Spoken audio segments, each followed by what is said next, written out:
बातें कम करो और जल्दी टोनी चिड़िया के पीछे जाओ और जल्दी से उसे मार कर आओ, कहीं वो दूर ना निकल जाए बातों के चक्कर में। तुम बस चपड़ चपड़ बातें करते हो। हमारे चैनल को सब्सक्राइब करें, लाइक करें और शेयर करें। कालू कौवे का बेटा कहता है, पापा, इस जंगल में सब पक्षी बहुत पैसे वाले हैं, पर हमारे पास पैसे क्यों नहीं हैं? हमारी जिंदगी तो नर्क हो गई है। हमसे अच्छी जिंदगी तो कुत्ते की है। उसे कोई रोटी तो डाल देता है, पर हमें कोई दाना भी नहीं देता।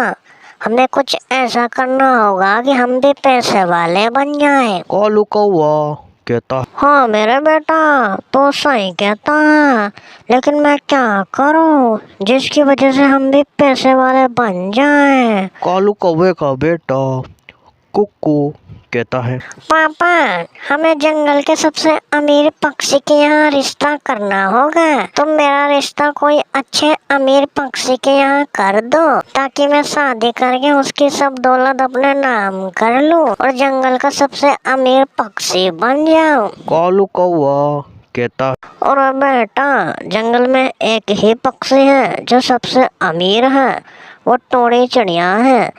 अगर तेरा रिश्ता उसकी बेटी से हो गया तो हम उसके सब दौलत ले सकते हैं। कुक्कू कहता है, हाँ पापा, तुम सही कहते हो। अगर मेरा रिश्ता टोनी चिड़िया की बेटी से हो गया तो सबसे अमीर पक्षी हम जंगल के बन सकते हैं, लेकिन वो हमसे रिश्ता नहीं करेगी। हम इस बारे में बाज अंकल से बात करनी होगी। हम उन्हें भी आधी दौलत दे देंगे। कालू कौवा कहता है, हाँ बेटा, तो सही कहते हो। हमें बाज से मदद लेनी होगी। वो ही है जो रिश्ता करा सकते हैं। वो जंगल का सबसे चालाक पक्षी है और मेरे एक अच्छे दोस्त भी हैं। चलो मैं उसके पास जाकर बात करता हूँ। तो कालू कौवा बाज के पास जाता है तो बाज कहता है, और हमारा दोस्त कालू कौवा, आज क्या तुझे जंगल का पक्षियों ने मारा है का कुत्ता की तरह जो तुम मेरे पास भागा भागा आ गया? बोल, क्या चाहिए तुझे? कौन सी मदद के लिए आया तू? कालू कौवा कहता है, अरे बाज भाई, मैं आपके पास एक काम से आया हूँ। अगर आपने मेरा काम कर दिया तो आप भी जंगल के सबसे अमीर पक्षी बन जाओगे और छोटी मोटी हफ्ता वसूली करना बंद कर दोगे। तो बाज कहता है, अरे कालू कौवा, ऐसे भी क्या बात है? तुझे क्या जंगल में सोना मिल गया है क्या? जल्दी बोल कालू कौवा। कालू कौवा कहता है, अरे बाज भाई, तुम्हें बस एक छोटा सा काम करना होगा कि तुम मेरे बेटे का रिश्ता टोनी चिड़िया के घर पर करवाना होगा, ताकि मेरे बेटे की शादी टोनी चिड़िया की बेटी से हो जाए और फिर उसकी दौलत हमारे नाम हो जाए और जो भी दौलत मिलेगी हम उसमें से आधा आधा कर लेंगे। बाज कहता है, कालू कौवा, पैसे के लिए तो मैं कुछ भी कर सकता हूँ, लेकिन टोनी चिड़िया बहुत चालाक है। हमें पहले उसे मारना होगा, क्योंकि अगर वो जिंदा रही तो हम ये काम नहीं कर सकता। कालू कौवा कहता है, अरे बाज भाई, तुम टोनी चिड़िया को मारोगे तो फिर मेरे बेटे की शादी कैसे होगी? बाज कहता है, अरे कालू कौवा, जब टोनी चिड़िया मर जाएगी तो उसकी बेटी अकेली बचेगी और हम उसको बेवकूफ़ बनाकर उसकी शादी तुम्हारे बेटे से कर देंगे और फिर बाद में उसकी सब दौलत भी अपने नाम करवा लेंगे। इससे तेरे बेटों को भी लुगाई मिल जाएगी और हम भी दौलतमंद बन जाएंगे। कालू कौवा कहता है, हाँ बाज भाई, इसे कहते हैं एक तीर से दो निशाने। कल तुम टोनी चिड़िया को मार देना और टोनी चिड़िया को मारकर जंगल में फेंक देना और उसकी बेटी से घर जाकर कह देना कि उसकी माँ तोते के साथ भाग गई और उसने शादी कर ली। बाज कहता है, हाँ ठीक है कालू कौवा, तुमने जैसा बोला ऐसा ही होगा। चलो अब तुम जाओ, तुम्हारा काम हो जाएगा। अब तुम जल्दी घर चले जाओ, कहीं टोनी चिड़िया ने हम दोनों को साथ में बातें करते हुए देख लिया तो हमें नहीं छोड़ेगी। चलो अब तुम जल्दी जाओ, कल तुम्हारा काम हो जाएगा। कालू कौवा अपने घर चला जाता है और बाज अगले दिन टोनी चिड़िया को मारने की प्लानिंग बनाता है, लेकिन उसे क्या दिखता है कि टोनी चिड़िया जंगल की तरफ जाती दिखाई देती है।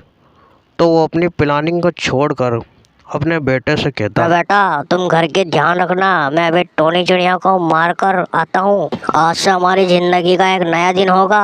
कालू कौवा, मैं जंगल का सबसे अमीर पक्षी होगा, फिर हम जंगल के राजा बन जाएंगे और हमारा भी महल होगा, बंगला होगा। बाज का बेटा कहता है, अरे पापा तुम बातें कम करो और जल्दी टोनी चिड़िया के पीछे जाओ और जल्दी से उसे मार कर आओ, कहीं वो दूर ना निकल जाए बातों के चक्कर में। तुम बस चपड़ चपड़ बातें करते हो। आज अपने बेटे से कहता है, हाँ ठीक है बेटा, मैं अभी उसे मार कर आता हूँ। तुम इतना घर की ध्यान रखना, कहीं चील हमारे घर में ना घुस जाए। चलो अब मैं चलता हूँ। तो बाज टोनी चिड़िया को मारने उसके पीछे चला जाता है और उसके पास आ जाता है और उसके ऊपर अपने पंजों से वार करता है। तो टोनी चिड़िया के पंख टूट जाते हैं और वो जख्मी हो जाती है और वो आसमान से नीचे गिर जाती है और ज़मीन पर आकर मर जाती है। और टोनी चिड़िया को मारकर उसके घर चला जाता है और उसकी बेटी से झूठ बोलता है और कहता है, बेटा मैंने अभी तुम्हारी माँ को देखा, वो तोते के साथ शादी करके भाग गई है, उसने दूसरी शादी कर लिया है। मैंने जब टोनी चिड़िया से पूछा तो टोनी चिड़िया ने कहा कि मेरी बेटी से कह देना मैं अब घर पर नहीं आऊंगी, मैंने दूसरी शादी कर ली है। मुझे ये सुनकर बहुत बुरा लगा, फिर मैंने सोचा कि तुम्हें बता दूं, और वैसे भी तुम अब इस घर में अकेली रहकर क्या करोगे, इसलिए मैंने तुम्हारा रिश्ता कालू कौवे के बेटे के साथ कर दिया है। अगर तुम चाहो तो उससे शादी करके अपना घर बसा सकती हो। टोनी चिड़िया की बेटी कहती है, माँ अंकल, ये मेरी माँ ने क्या कर दिया, उन्हें ऐसा नहीं करना चाहिए था। अब मैं तो इस घर में अकेली रह गई। तो बाज कहता है, अरे बेटा मैंने तो तुझसे पहले ही बोला, अब तू घर में अकेली रह गई है, इसलिए मैंने तेरा रिश्ता कालू कौवे के बेटे के साथ कर दिया है। अगर तू चाहे तो कालू कौवे के बेटे के साथ शादी करके अपनी जिंदगी बसा सकती है और अपना घर बार बसा सकती है। बोल जल्दी बोल क्या करना है। तो टोनी चिड़िया की बेटी कहती है, हाँ बाज अंकल, मैं शादी के लिए तैयार हूँ। वैसे भी अभी मेरा इस दुनिया में कोई नहीं है, मैं शादी करके अपने घर बसा लूंगी। तुम कालू कौवे से कह देना कि कल बारात लेकर आ जाए। तो बाज कहता है, ठीक है बेटा, तूने जो फैसला करा बिल्कुल सही करा। चलो अब मैं जाता हूँ, कल हम बारात लेकर आएंगे और तुम्हारी शादी हो जाएगी।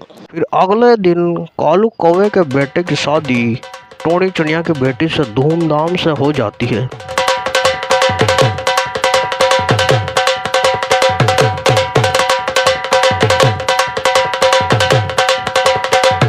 और शादी होने के बाद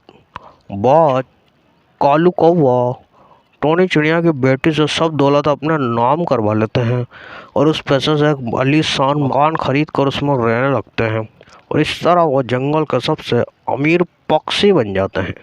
हमारी वीडियो पसंद आए तो चैनल को सब्सक्राइब करके ज़रूर बेल आइकन प्रेस कर दें।